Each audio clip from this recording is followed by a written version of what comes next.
sister said, don't be a baby.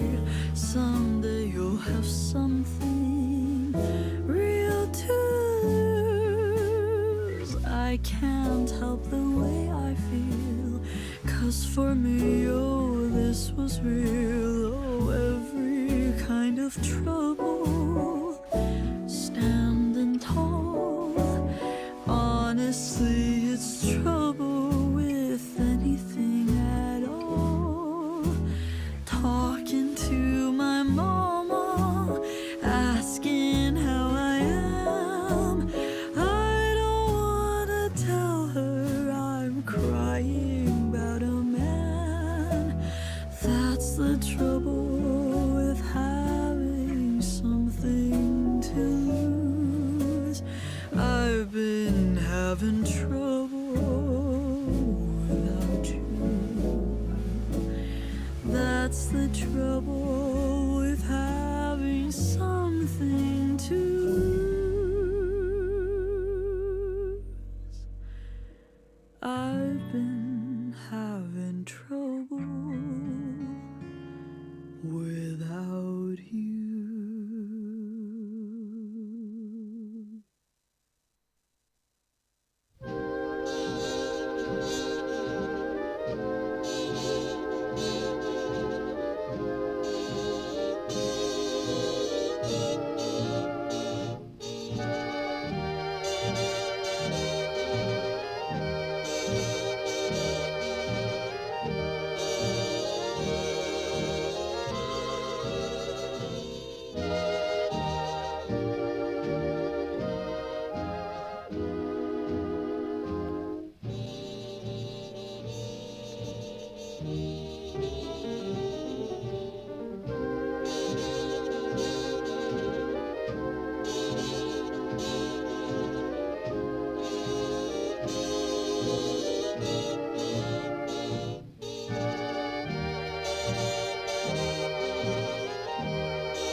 were nights when the wind was so cold that my body froze in bed if I just listened to it right outside the window.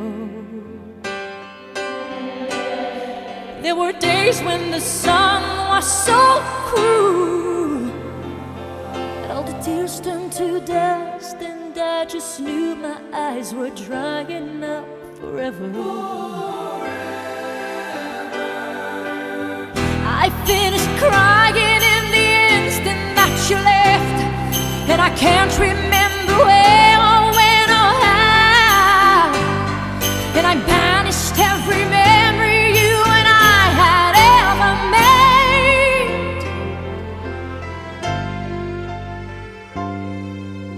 But when you touch me like this and you hold me like that, I just have to admit that it's all coming back to me.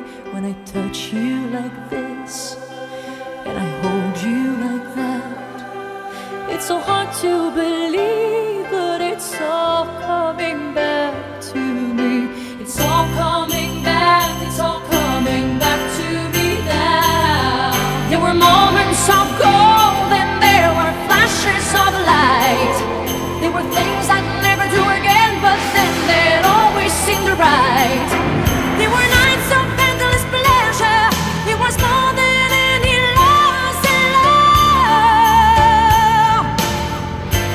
Baby, baby, if I kiss you like this, and if you whisper like that, it was lost long ago, but it's all coming back to me. If you want me like this, and if you need me like that, it was dead long ago, but it's all coming back to me. It's so hard to resist, and it's all coming back to me. I can barely recall, but it's all coming back to me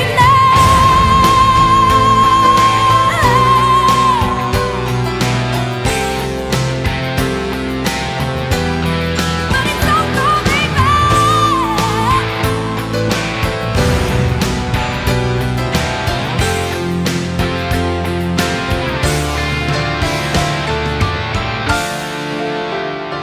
There were those empty threats and hollow lies, and whenever you try to hurt me, I just hurt you even worse and so much deeper. There were hours that just went on for days, when alone at last we'd count up all the chances that will last to us forever. But you were history with the slamming of the door, and I made myself so strong again somehow, and I never wasted any of my time on you since then.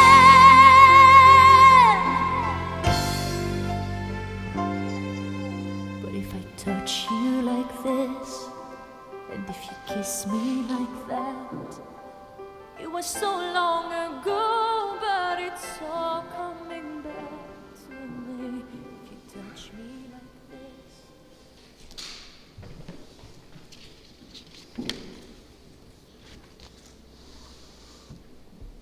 There's a story behind everything. How a picture got on a wall, how a scar got on your face, and sometimes the stories are simple and sometimes they're hard and heartbreaking. But behind all our stories is always our mother's story, because hers is where ours begin. And what wise words Mitch Albom wrote, and today we're going to honour and celebrate the life of a mother, a grandmother, a great-grandmother. I speak of Ida Lucy Morrell. I warmly welcome you this afternoon as we come together to say goodbye, to honour and indeed celebrate Ida's life. My name is Delma Carpenter, and along with Jesse and his colleagues at Parkside Funerals, we feel privileged and honoured to have been asked to conduct the service for you. And just a little housekeeping, if you haven't done so already, now's a good time to turn your mobile phones onto silent. Ida lived a life marked by quiet determination and steadfast independence. She shunned any form of fuss, preferred the comfort of her own company and her routine. Growing up during the Great Depression and World War II, Ida faced a hard life. Her childhood was one of scarcity and struggle, but it forged her in a resilience and an unyielding spirit. She learned early the value of thrift and the importance of making do with little she had. Ida never wasted anything. Clothes were mended, socks were darned, and she wore shoes until the soles were worn out. Despite Ida's headstrong nature, she was known for her kindness and would help anyone in need. Her generosity and quiet way would step in to help others, never seeking recognition or thanks. She was the traditional cook who took pride in feeding her family well, and Michael and Peter have fond memories of coming home from school to the aroma of freshly baked biscuits and cakes. She was also a talented cake decorator and won numerous prizes at the Burnie Show for her creations. She had a lifelong love of gardening, whether it be flowers or vegetables, and spent endless hours weeding, planting and pruning. And her flower garden, well, that was a tapestry of colour and life, and her prized liliums, as we can see up here today, being her crowning glory. Ida was also an avid reader, preferring adventure stories and anything with a good storyline. And in later years she found joy in watching Star Wars movies, and she adored Andre Rieu concerts. His music lifted her spirits. Then there was Michael Flatley, the Lord of the Dance, and river dance performances that captivated her. Ida's life motto was go hard or not at all, a principle she applied not only to life's challenges but also to her many sporting pursuits. And I think Peter's going to tell us about those later in the service. At home, her lounge chair with the ever-present wool basket beside it was a testament to Ida's lifelong devotion to knitting and crocheting. In early years she knitted jumpers and cardigans for her family and crocheted rugs to go on their beds. In later times, and even with arthritic fingers, Ida taught residents in Yarrandoo how to knit and crochet. Ida prided herself on her independence, and asking for help was foreign to her, even when it came clear that she could no longer manage everything on her own. 8 years ago, the signs of dementia began to appear. At first it was just the small things, forgetting things and misplacing items. But as time went on, the disease took hold more firmly, changing Ida in ways that were heartbreaking to those who knew her. She was not the Ida that you all knew, the calm and quiet woman who had always been in control of her world.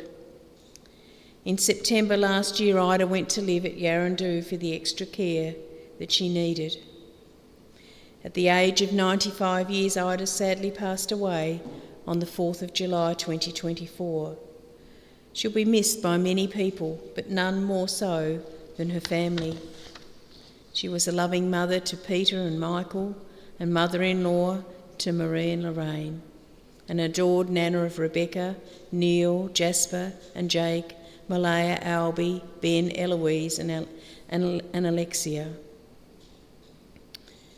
When the time comes and we're called on to face this part of life's journey, it really does ask a lot of us. And even from the point of view that Ida was a grand age and lived a full life, it doesn't make it any easier. Her passing does not diminish the sense of loss that you feel. It is important you allow yourselves that time to grieve for the one who was special to you.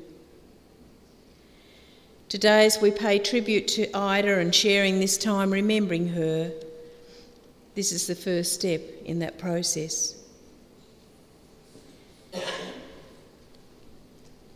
We can never know the amount of lives Ida touched, and indeed the way she did, but today we're going to take a glimpse of her life and reflect on the person that she was and the things that she did. and I'd like to invite her son Peter to come forward to share her eulogy with us.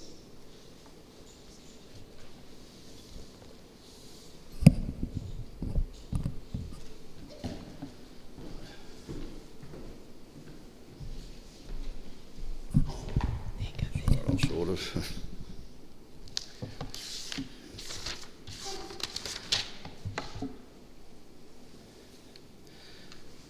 Oh, yeah, well, welcome all. I think everyone knows who I am, so Peter, son number one. But going back to Mum, she was, just give me a moment. Right, here we go.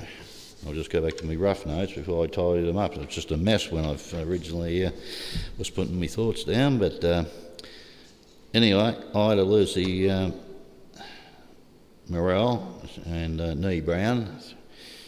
She was born on the 13th of August, 1928, at the Ulverston Hospital.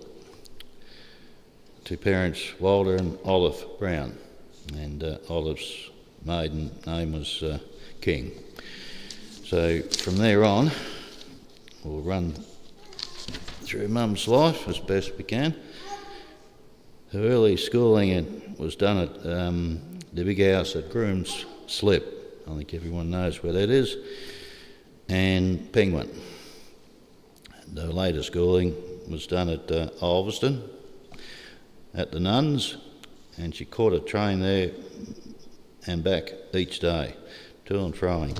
She learned her Latin there and some secretary studies also. She lived at various rower houses around Penguin Point and Groom's Slip, as her father, Wally, was a railway ganger, a maintenance and a nighttime watcher around the clock. Groom's Slip had a habit of land slips on a regular basis, so he had to check when there was a lot of bad weather that the trains are okay to get through. It was here that there were various farm animals, cows, sheep, goats, hunting dogs, Harriet beagles, by the way, helping her mum and dad catch the evening meals, rabbits, roos, wallabies, living off the land. Mum kept the fires, or that is her mum, kept the fires going, counting the pennies. And this was the 30s, depression time. And she was also the chief cook, bottle and clothes washer, repairing every stitch of clothing, shoes, injuries.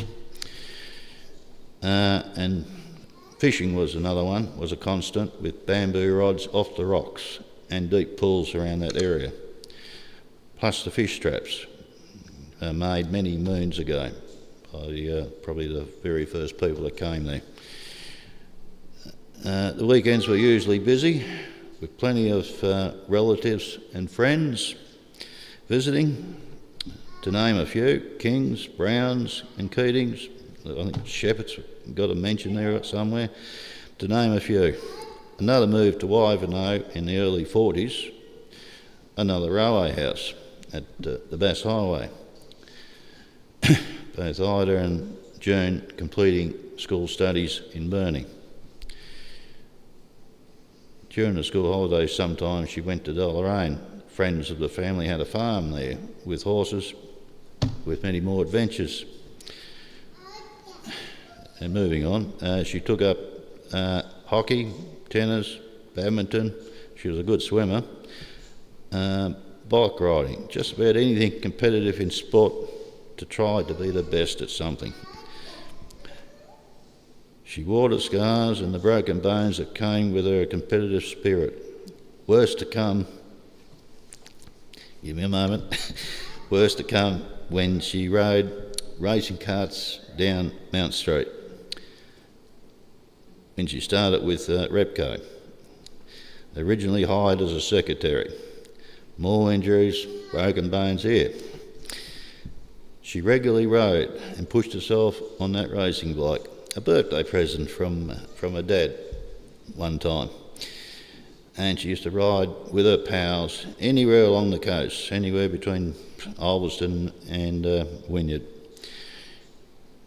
And she once rode at a New Year's Sports Carnival with Sid Patterson pushing her off. Coming third, winning a pair of stockings. It was during these bike runs with her pals that she met Ralph. And he was a form watcher of a group of girls riding their racing bikes at 5 Main Street, the Morrell homestead. Not there anymore now, but anyway. A bit of chatting and talk followed by an invite to play some badminton in town, with many years and much success to follow at the St George's Club Hall. Together they become competitive in just about anything going, meeting many friends and relatives that each had. A little later they married in 1950, or June 1950, building a house or home at Sandy Lane, later called Phillip Street, number 12, with the help of a war loan, many friends and tradesmen. Children came soon after with me, Pete, October 55, and Michael, August 59. Mum took time off to bring up us two, and like her mother, Olive, knitted, sewed, cooked, kept the home fires going, counted the many coins earned, but still able to be sport competitive in tennis, badminton with Ralph, friends, relatives. Mum later took up some part-time secretary work at Gabby's mobile station, South Burney, on the main drag, along with Ralph as a service station worker, as this was also a taxi base. She also worked weekend catering parties, and we mentioned that a little bit before. Us kids used to go there and we used to pinch some of the cakes and used to go crook at us, but anyway, that's another story. Using her vast cooking skills in town to earn some extra money for home.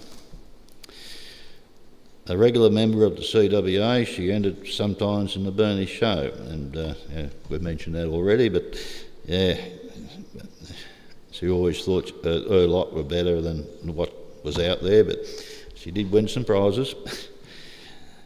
A decision was made, this is coming into mid-69, to sell up and move to Victoria, Melbourne, catching up with the Hendricks, which is Wynne and her boys, successful business people in a Celtic service station in Fitzroy Street, St Kilda. This led to Mum and Dad moving to Melbourne to live, working a Celtic station at High Street, Paran, and Pete and Mike at the local schools. A change of jobs and a career a little later, about coming up to 3 years, brought better days. A job at American General Electric as a paymaster secretary at Hawthorne East, a small bus trip away it was. Later moving to Notting Hill. Anyone that knows Notting Hill doesn't know it, it's out Clayton Way, where she stayed until the mid-1980s. Dad, in the meanwhile, moved to Fleur, ex-Utah, that built the break wall out in front of Burney there. A little later, working with old mates from the coast, Lindsay Blake, Kevin Irwin, to name a couple. Retirement came, give me a moment. Retirement came for both, back to Tassie. A Rocky Cape shack on the beach for both Dad's now, brother Darby and family, and Wally Charles was there, and we had a couple of interesting neighbours, the Dixons and the Pinks, newspaper people. A few years thereafter, after many years updating, well, not many years, but a few years, updating that old shack and bringing it into the 20th century, then moving back into town, the miss being in town, at Inglis Street. And so I've got a few pages to go yet. I hope you've got time. And joining the Bowls Club. Success with Mum's Ladies in a state pennant 77-78 season. Anyone knowing Mum would know that Mum's Ladies, that covered it because her way or no way. And she was the secretary at the time. Time to hit the road again with caravan in tow, off to Queensland and New South Wales. After various trips, they settled at Kawana Waters, near Caloundra. They bought a house there on the Nicklin Way, bowling club right at the back fence. It was a big club too. Mum became an umpire, then a national umpire, meeting many fine players. Also to Hendricks again, Wynne and her boys, Neil, Kevin and Wayne, all playing bowls to some degree. Kevin was the good one. He represented the Commonwealth Games at one time for Australia. A lovely time had with other expats there too. The Halls, regular Burnie family there, Moles and occasional visitors from down south. 4 or 5 years there, back to Wynyard, Morse Place this time, rejoining the Bowls Club again until retiring around 2008. Thereafter, various trips to the North Island, many around Tassie, visiting friends, relatives, family, and by this stage, more time for grandchildren too. Ralph went into care in 2012. Mum busied herself with a garden and cooking. Seen Ralph regularly on her gopher. Used to see her tear around the streets at times. Local and social bus trips up the coast. Often up the street or Burnie shopping, and the occasional play on the pokies. After RC's, Ralph's passing in 2014, Ida slowed down. More time and home and garden now, less sport of course, and still doing the bus trips here and there occasionally when she could. Already mentioned about the dementia, an illness. It was now setting in, eventually hospital time at Burnie 2023 for many months, and then care time at Yarradoo, which is the back of Somerset, until July the 4th. And she just dropped off in her sleep that evening.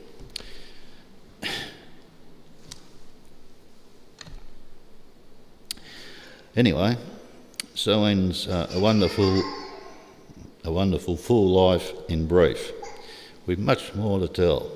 Everyone who knew her had a tale to tell. Thank you.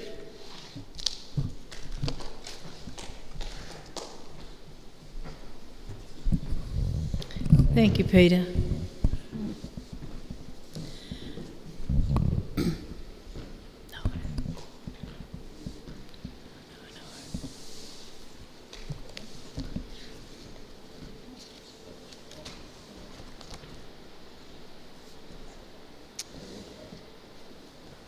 We're now going to see visual memories of Ida while listening to some of her favourite music.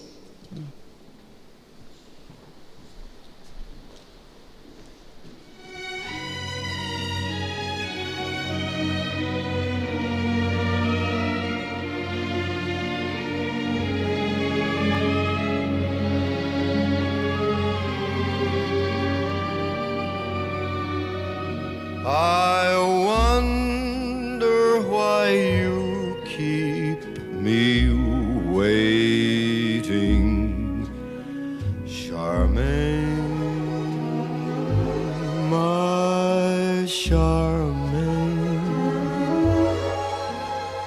I wonder when bluebirds are mating, will you come back again? I wonder if I keep on praying,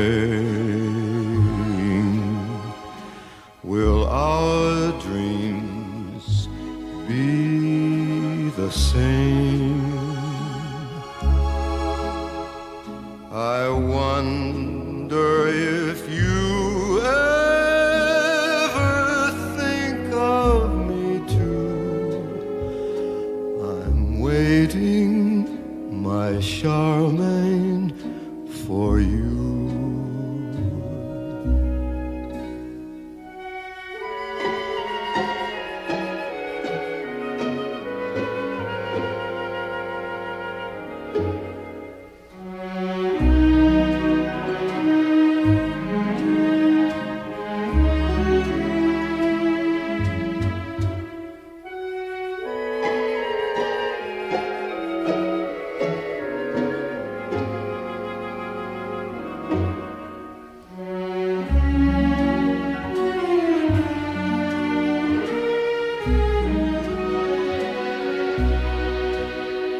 I wonder if I keep on praying, will our dreams be the same? I wonder if you ever think of me too. I'm waiting, my Charmaine, for you.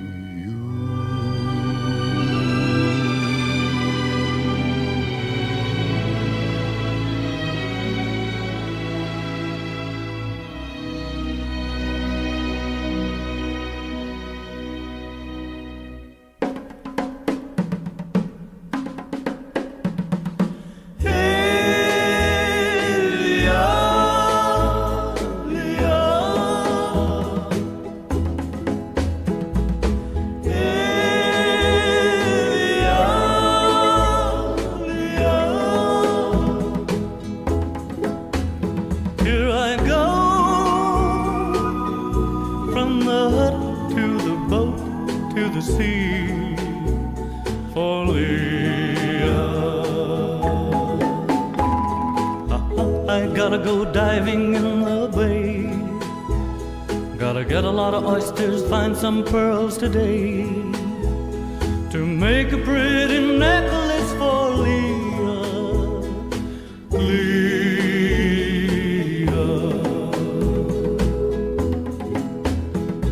I've gotta go deep and find the ones just right. I'll bet my Leah will be surprised tonight. I'll place the pearls around the only girl for me, Leah.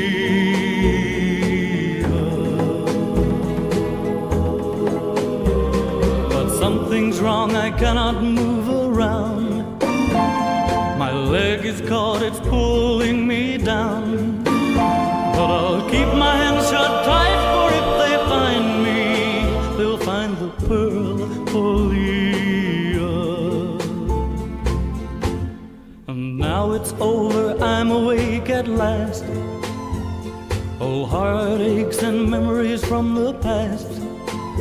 It was just another dream about my lost love, about Leah.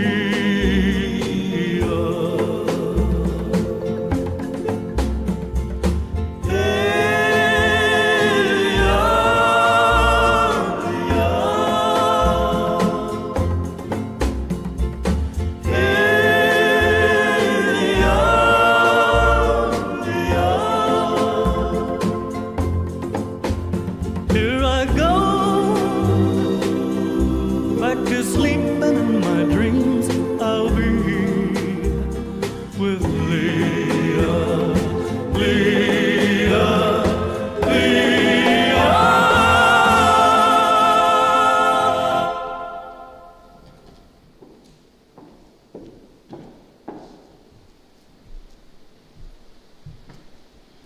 What a great selection of photos. Yeah. And I love the dahlias at the front, beautiful dahlias.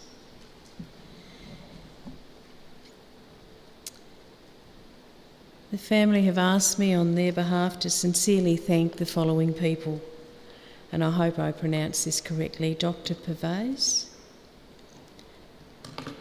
thank you for the difference you made in Ida's life. Ida spoke very fondly of you, and we know she appreciated everything you did for her. To all the staff at Yarrandoo, thank you for your care and patience of Ida and the respect that you showed her. They would also like me to express their gratitude for your presence here today. It is so much appreciated. They'd like to invite you to join them here at Parkside for refreshments after the service.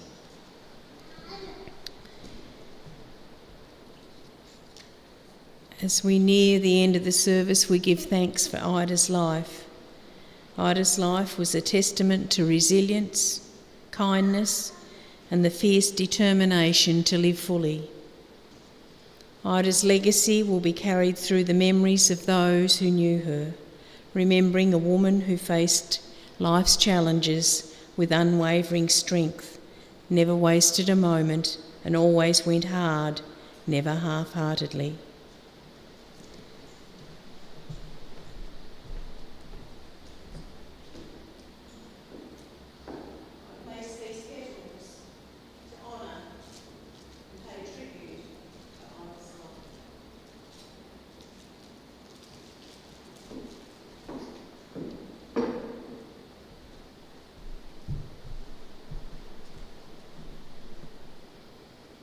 May we now take comfort in saying the Lord's Prayer. Our Father who art in heaven, hallowed be thy name. Thy kingdom come, thy will be done on earth as it is in heaven. Give us this day our daily bread, and forgive us our trespasses as we forgive those that trespass against us. And lead us not into temptation, but deliver us from evil. For thine is the kingdom, the power and the glory, forever and ever. Amen. Sadly, it has come time to say our final farewell to Ida, and while there is sadness in our hearts at this time, it is important to remember that when we love, it is never lost. It is only after death that the depth of bond is truly felt and our loved ones become more a part of us than was possible in life. We're grateful for Ida's life and the blessings that her life brought to us all. It is now time for the committal. Please stand if you are able.